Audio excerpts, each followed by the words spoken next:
तो आप सबके इतने सारे कमेंट आए थे कि अभी तो आपकी शादी को ज्यादा टाइम भी नहीं हुआ और ये बेबी कैसे आ गया, ईशान कैसे हो गया। तो आज इस वीडियो में मैं आपको बताऊंगा, मतलब हम दोनों आपको मिलकर बताएंगे कि ईशान की क्या कहानी है और इसकी कैसी जर्नी है, और सुहानी की जो प्रेगनेंसी जर्नी है वो कैसी रही है, और उसमें कितनी सारी प्रॉब्लम आई है, क्या क्या हुआ है, सारी इस वीडियो में बताऊंगा। सबसे पहले तो आप लोगों को ये कंफ्यूजन थी कि ईशान कहीं शादी से पहले ही तो नहीं आ गया, मतलब लेकिन हमारी शादी को कितने साल हो गए? 1.5 साल हो गए। तो हमारी शादी को 1.5 साल हो चुके हैं और ईशान को अभी 6 महीने ही हुए हैं। तो ये तो कंफर्म हो गया ना कि शादी के बाद ही ईशान आए हैं। और हमें ईशान का कब पता लगा था? तो हमें ईशान का पता लगा था, तो ईशान का हमें सबसे पहले पता लगा था 27 अप्रैल को, है ना?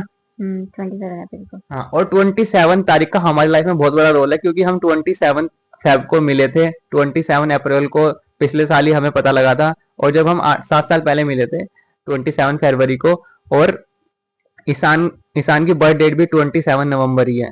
पानी की जो प्रेगनेंसी जर्नी है वो नॉर्मल चल रही थी, लेकिन जब 3rd मंथ लगा था तो एक प्रॉब्लम आ गई थी, क्योंकि उस टाइम हमने अल्ट्रासाउंड करवाया था। क्या सेकंड प्रॉब्लम मंथ थी? में एक दिन मैंने बाद जो हमारा अल्ट्रासाउंड हुआ था उसमें एक प्रॉब्लम आ गई थी। डॉक्टर ने बताया था कि प्लेसेंटा नीचे की तरफ है, जो काफी प्रेगनेंसी के टाइम पे काफी कॉम्प्लिकेशन क्रिएट करता है। तो इस वजह से हम थोड़ा टेंशन में आ गए थे, है ना। हमने फिर काफी मतलब उसके 3-4 महीने बाद हमने दोबारा अल्ट्रासाउंड करा था, तो उसमें नॉर्मल आ गया था, प्लेसेंटा ऊपर की तरफ आ गया था, तब नॉर्मल हो गया था हर चीज।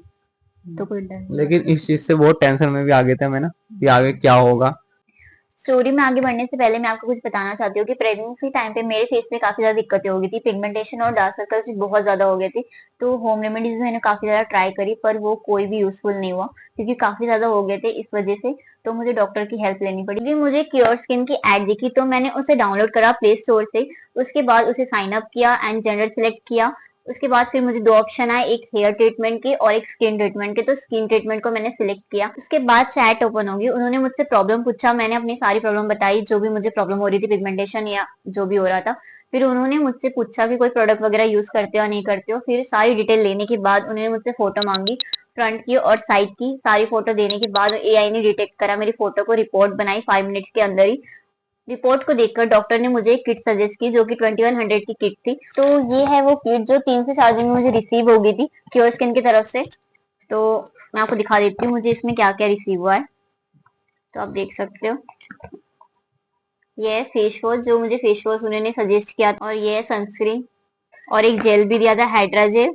ये मेडिसिन दी थी जो मुझे खानी थी, दूसरा भी जेल दिए। तो ये सारी चीजें मुझे यूज करनी थी जैसे मुझे डॉक्टर ने बताई है, और मैंने सारी यूज करके देखी, जो मुझे बहुत ही इफेक्टिव हुआ है मेरे फेस पर। तो आपको प्योर स्किन के ऐप में मिल जाएगा कैसे इसे यूज करना है। वहां पे एक ऑप्शन आएगा हाउ टू यूज, जहाँ पे आपको किट को कैसे इस्तेमाल करना है और डाइट प्लान क्या है, सब फॉलो कैसे करना है, सब कुछ आपको वहां पे मिल जाएगा। अगर आपकी स्किन में भी कोई प्रॉब्लम है तो मेरे हिसाब से ये क्योर स्किन बेस्ट ऑप्शन है, जो आप ऐप में जाके ऑर्डर कर सकते हैं। आप ऑफलाइन ट्रीटमेंट करवाते हो तो आपको काफी खर्चा होगा, लेकिन आप ऑनलाइन क्योर स्किन में करवाते हो तो आपको कम बजट में हो जाएगा। अगर आपको और ज्यादा डिस्काउंट चाहिए तो आप मेरा कूपन कोड सुहानी100 यूज कर सकते हो, जिससे आपको डिस्काउंट मिल जाएगा। और क्योर स्किन ऐप का लिंक आपको डिस्क्रिप्शन और कमेंट बॉक्स में मिल जाएगा, जो आप वहां पे जाके डाउनलोड कर सकते हो। और डॉक्टर भी बोल रहे थे कि इसमें बहुत प्रॉब्लम हो सकती है आगे। कॉमनली हर किसी के साथ ऐसा होता है, लेकिन बाद में वो अपनी जगह आ ही जाता है। तो डरने वाली कोई बात नहीं थी, लेकिन हम डर चुके थे कि ऐसा कैसे हो गया। तो उसके बाद सुहानी की जो प्रेगनेंसी है वो बहुत अच्छे से चल रही थी, लेकिन जब 8 मंथ आया तो सुहानी को बहुत ज्यादा पेन होने लगा था। उसके बाद हम हॉस्पिटल गए थे। हाँ, तो जब पेन स्टार्ट हो गया था, इतना मतलब सहन नहीं हो रहा था, फिर भी मैं सहन कर लेती थी कि मुझे लग रहा था ऐसे ही हो रहा होगा। लेकिन हम जब डॉक्टर के पास गए, हमने ऐसे ऐसे बताया उन्हें हर चीज, तो उन्हें लगा, तो उन्होंने कहा कि ऐसा कैसे हो गया, अभी तो डिलीवरी का टाइम भी नहीं हुआ, तो पेन अभी से कैसे स्टार्ट हो गया। तो उन्होंने इमरजेंसी में ही हमें एडमिट कर लिया कि नहीं, अभी तो बेबी डिलीवर नहीं कर सकते, क्योंकि अभी बहुत मतलब अच्छे से ग्रो भी नहीं हुआ है, और अभी बाहर आ जाएगा तो उसे मशीन में रखना पड़ेगा, उसे यहाँ लेके घूमना पड़ेगा, बहुत जगह बहुत तकलीफ हो जाएगी। तो अभी हम बेबी को डिलीवर नहीं कर सकते। तो उसने हमें कुछ कितने दिन रखे थे, 15 दिन, 15-20 दिन रखा 15-20 होगा। दिन उन्होंने हमें हॉस्पिटल में ही रखा था, और वहाँ का डेली का खर्चा भी था, मतलब वो तो बहुत बहुत ज्यादा। प्रॉब्लम हुई। और ना उन्होंने मुझे बेड से उतरने दिया, ना कोई कुछ करने दिया, कुछ भी नहीं। बाहर मतलब वॉशरूम तक नहीं जाने दे रहे थे, लेकिन मैं फिर भी बिना बताए चले जा रही थी, है ना। तो बहुत मुश्किल से वो दिन गुजरे, क्योंकि वो कह रहे थे कि अब थोड़ा चलोगे, ये करोगे वो करोगे, उसमें भी ये हो सकता है एकदम से, तो मुझे कुछ करने ही नहीं दे रहे थे। मतलब डॉक्टर ने ये कहा था कि अगर अभी डिलीवरी हो गई, डिलीवरी कर दी हमने, तो बेबी जो ईशान है वो बहुत ज्यादा कमजोर था, उसकी बिल्कुल भी वेट नहीं था। तो उन्होंने 15-20 दिन हॉस्पिटल में रख के बेबी के वेट बढ़ाया, मेडिसिन दी है ना। हाँ, अच्छी तरह से ग्रो करवाया उसे। और वैसे भी 8 मंथ में बेबी होना अच्छा नहीं मानते, तो इसलिए भी डॉक्टर कह रहे थे जितना टाइम ले ले बच्चा उतना ही अच्छा है, चाहे 9 महीने 9 से भी ज्यादा ले ले तो भी अच्छा है, लेकिन पहले नहीं आना चाहिए। हाँ, और फिर 15-20 दिन हॉस्पिटल में रहने के बाद डॉक्टर ने हमें कहा था कि अब तुम 9 मंथ में आना। वो पहले जैसा हो चुका है जो भी था, ठीक है, अब इसकी डिलीवरी 9 मंथ में ही होगी, ठीक है। तो उस दिन हमारा छुट्टी का दिन था, है ना, वो हाँ, छुट्टी देने वाली थी। जब छुट्टी होने वाली थी मैं बहुत खुश हो गई थी। मैं काफी दिन सोच रही थी कि अब छुट्टी मिल जाए, छुट्टी मिल जाए तो मैं घर चले जाऊँ। लेकिन जिस दिन हम छुट्टी लेने वाले थे फाइनली, तो मैं खुश होकर तैयार होकर बैठी थी कपड़े वगैरह पहन के कि हाँ मुझे अब घर जाना है।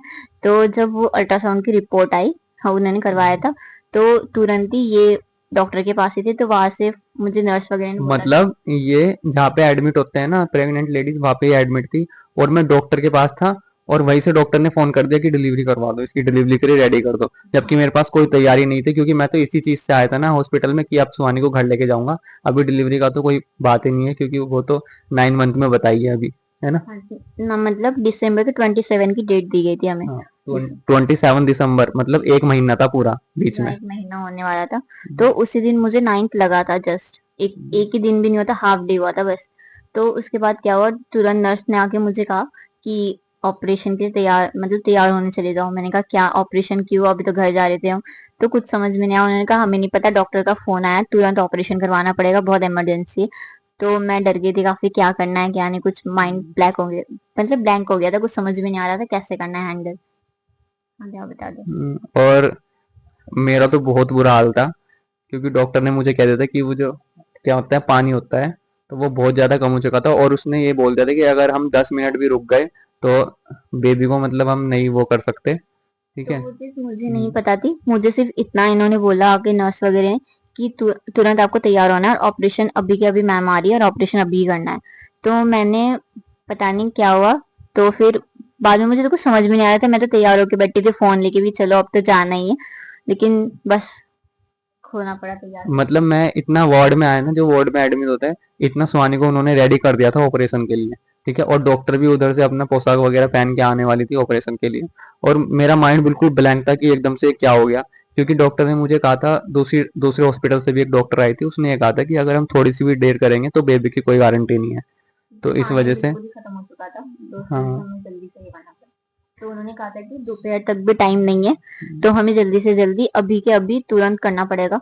तो मैम भी जैसे बैठे थे वो तुरंत वैसे ही उठकर तुरंत तैयार होकर आ गए थे ना, कि अभी करना है। वरना वो तो कह रहे थे कि कहीं दूसरी जगह ले जाओ, वहां करवा लेना डिलीवरी, लेकिन हमारे लेकिन पास टाइम दूसरी जगह ले जाने का भी टाइम नहीं था, और मैं कहाँ लेके घूमता। तो भी उनकी जिम्मेदारी थी, जब उन्होंने हाँ, इतने दिनों से रखा हुआ था तो उन्हें करना चाहिए था जो करना चाहिए था। तो फिर ये सुहानी को मतलब ऑपरेशन थिएटर में लेके गए अंदर, और मैं बाहर बैठा हुआ रो रहा था। उस टाइम तक बहुत बेकार टाइम था वो, मेरी लाइफ का सबसे मतलब अच्छा टाइम भी था, लेकिन सबसे बुरा टाइम भी वही था मेरी लाइफ का। और मैं बाहर बैठ कर रो रहा था। तो कुछ टाइम बाद जो वहां से अंदर से वो आई नर्स निकल के, तो वो मुझे बोल रही है कि वो मुबारक हो, कान्हा जी हुए हैं। तो मैंने कहा अच्छा। तो मैंने मतलब मुझे बेबी का बिल्कुल भी मेरे माइंड में नहीं था, बेबी का कुछ भी, इसे मशीन में रख दिया था उन्होंने, और मेरा माइंड बिल्कुल ब्लैंक था। मैं पूछ रहा था सुहानी कैसी है, बस सुहानी कैसी है उसे एक बार दिखा दो।